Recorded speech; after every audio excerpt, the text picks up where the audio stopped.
pagi, selamat siang, atau selamat malam buat teman-teman yang lagi nonton Edukes PBS, Education of Podcast. Apa kabar teman-teman di rumah? Semoga teman-teman selalu dalam keadaan sehat. Dan ingat, selalu terapkan 3M, menjaga jarak, menggunakan masker, dan selalu mencuci tangan.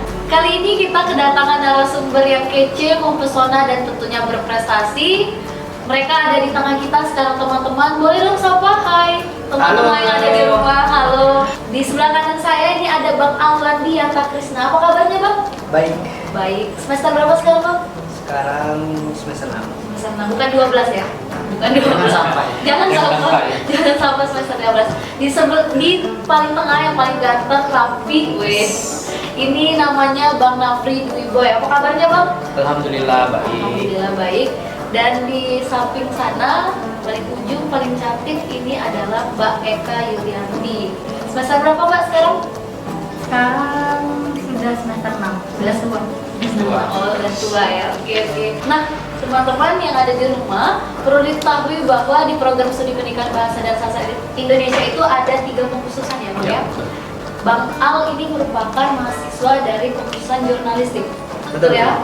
Gak berubah namanya? Ya. Bang Boy dari mahasiswa dari pengkhususan kepengarangan dan Mbak Eka Dari keteateran. dari keteateran. Nah, ini dia mahasiswa yang bakal kita tanya nih seputar pengkhususan yang mereka pilih. Nah, sebelum itu jangan lupa subscribe, like, dan komen video ini, share ke teman-teman kalian agar penonton dari episode ini bakal banyak dan bakal terkenal nih mahasiswa-mahasiswa program studi pendidikan bahasa dan sastra Indonesia. Nah, saya sudah banyak nih Bang pertanyaan yang saya kumpulkan dari kolom Q&A Instagramnya Himabindo. Nah, pertanyaan pertama, tolong dong sebutkan alasan kenapa memilih pengkhususan yang dipilih. Seperti Mbak Eka ini milih pengkhususan teater ya. Sebutkan Mbak alasannya apa? Satu kata aja. Berani. Berani ya. Oke. Bang Boy apa Bang? Kenapa? Minat Minat apa nih Bang?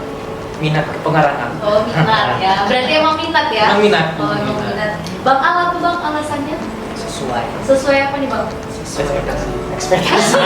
Sesuai dengan passion juga. Oh, passion. Oke. Nah, itu pertanyaan pertamanya minat, terus sesuai dan berani. Oke. Nah, kita lanjut pertanyaan kedua khusus untuk Bang Al nih, Bang. Bang, jurnalistik itu tugasnya apa sih? Berat atau enggak? Dan ngapain aja sih? Jadi kalau dibilang jurnalistik ini akan berat jika tidak sesuai dengan diri kita. Artinya kalau kita memang minat dan sesuai dengan apa yang kita hobikan gitu kan, itu mungkin bisa membuat kita lebih ringan dalam menjalaninya. Kalau tugas ya, karena jurnalistik ini punya wadah ya, yang FKIP, jadi liputan, terjun ke lapangan, kemudian proses wawancara, dan juga banyak hal-hal yang bisa kita geluti juga sih di dunia jurnalistik, banyak cakupannya. Banyak praktik. Banyak. Oke, lanjut pertanyaan berikutnya. Bang, pertanyaannya bagaimana sih tahap pembelajaran di pengkhususan kepengarangan sehingga Bang Nafri sudah banyak menerbitkan karya-karyanya Bang? Tahap di kepengarangan. Kalau saya bilang itu proses kreatif ya kalau kita berbicara masalah karya gitu. Nah, jadi kalau di kepengarangan yang pertama itu memang kita harus diberikan ilmu teorinya dulu. Karena teori tanpa praktik tanpa teori juga tidak bisa menghasilkan gitu. Jadi keduanya harus seimbang. Nah, pertanyaan berikutnya nih untuk Mbak Eka. Selain pembelajaran acting nih, pembelajaran apa lagi sih yang didapat dari pengkhususan keteateran? Atau bagaimana sih pengkhususan keteateran itu asiknya apa Mbak? Kenapa Mbak Eka bisa milih itu? Ya, kalau dibilang mengapa milih keteateran, karena memang dari awal memang sudah minat keteateran. Dari zaman sekolah itu memang sering ikut seperti pertunjukan-pertunjukan, pernah dikirim mewakili sekolah. Jadi mulai dari situ mulai timbullah benih-benih. Benih-benih apa nih? Cinta. Benih-benih cinta. Minat sejak lama. Oh, minat sejak lama. Pelajaran yang didapat selain acting di keteateran itu banyak, bukan cuma sekedar acting yang orang kira cuma teriak-teriak, kan banyak orang yang tidak tahu Tekniknya ya. iya, teriak-teriak. Sebenarnya bukan, di keteateran itu banyak ilmu yang kita dapat, mulai dari desain produksi, nanti juga ada pembelajaran penyutradaraan, terus dan terakhir ini ada pertunjukan. Jadi banyak memang pelajaran-pelajaran yang bisa kita dapati. Jadi teater tidak melulu harus jadi aktor, aktris gitu ya? Tidak, kita juga diajar itu tentang artistiknya, bagaimana tata lighting, Iya. busana, Itu penting. Make up juga ya, Iya. kita juga belajar. tata make up, sound juga, itu kita pelajari memang semuanya. Kita lanjut lagi pertanyaan berikutnya untuk Bang Awan nih. Pertanyaannya, jurnalistik apakah selalu berhubungan dengan pemberitaan, Bang? Jurnalistik itu bukan hanya berita. Jadi karya-karya jurnalistik salah satunya seperti mata kuliah kita di Pendidikan Bahasa dan Sastra Indonesia, yakni feature kan, kita juga menulis feature kan, kita juga menulis artikel yang berbau opini gitu. Kemudian di ranah visual kita menjadi penyiar gitu kan, kemudian kita memvisualkan kejadian-kejadian yang ada di daerah kita gitu kan.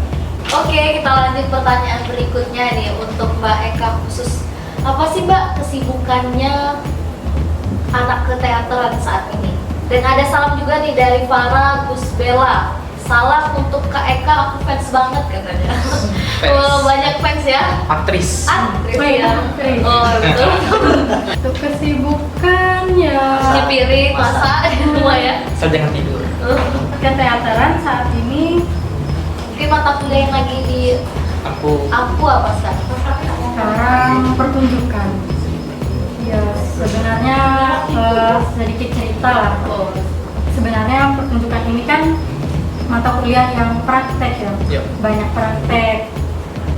Dan teman-teman keteateran pasti juga lagi di berbagai daerah. Jadi nanti kalau dikumpulkan nanti praktek kan maksudnya kita mematuhi protokol. Jadi saat ini masih daring untuk kesibukannya, tapi tetap produktif dengan tugas-tugas yang diberikan. nah, pertanyaan terakhir untuk Bang Nafri, bagaimana sih Bang prospek pengkhususan kepengarangan? ya. Sebenarnya kepengarangan ini tidak melulu soal menjadi penulis, karena banyak juga mahasiswa pengarangan yang tidak mau jadi penulis. Mungkin dia mau jadi aktor, atau mungkin dia mau buka penerbitan, atau mungkin dia mau menjadi layout dan lain sebagainya buku. Nah, jadi yang namanya menulis itu mempunyai tujuannya masing-masing, mau ke arah mana. Nah, sebenarnya juga sama seperti konsepnya menteri kita Nadiem Makarim yang menggunakan belajar merdeka belajar. Nah, jadi program studi kita itu sebenarnya sudah melaksanakan itu ya. Iya. Jadi kita dituntut untuk memilih ranah apa yang kita pilih selain dari kita sebagai calon guru tadi, seperti itu. Nah, boleh dong motivasi dari Mbak Eka untuk adik-adiknya yang lagi dilema nih, bakal milih apa? Sebenarnya jurnalistik, pengarangan, dan keteateran itu sama bagusnya, tergantung minat kita.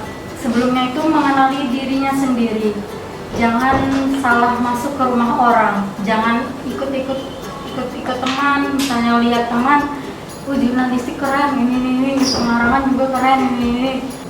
Oke, dari Bang Alwadi gimana Bang? Di sini yang saya tekanin, belajar merupakan salah satu indikasi kebebasan hati. Gitu. Artinya hari ini kita memilih pengkhususan jurnalistik, pengarangan maupun teater itu hasil dari kebebasan hati kita. Memang kita yang memilih. Gitu. Oh, seperti itu. Jadi ada konsep baru ini, selain merdeka belajar, juga merdeka hati. Iya. Jadi ini bisa jadi terobosan baru Iya, ya. terobosan baru dari Kaal. Oke. Itu teman-teman. Jadi sebenarnya itu kembali kita karena kita yang jalani gitu kan. Ikuti kata hati karena kita yang bakal jalani, yang bakal merasakan berat, manis, pahitnya pembelajaran kita bakal lalui seperti itu. Nah, sekian episode podcast kita kali ini. Semoga teman-teman di rumah yang dilema nggak bakal dilema lagi, yang masih bingung nggak bingung lagi apa dan jurusan apa yang bakal dipilih nantinya. Sekian podcast kali ini. Selalu tetap ingat 3M, jaga jarak, mencuci tangan dan menggunakan masker. Sampai jumpa dan see you, bye bye.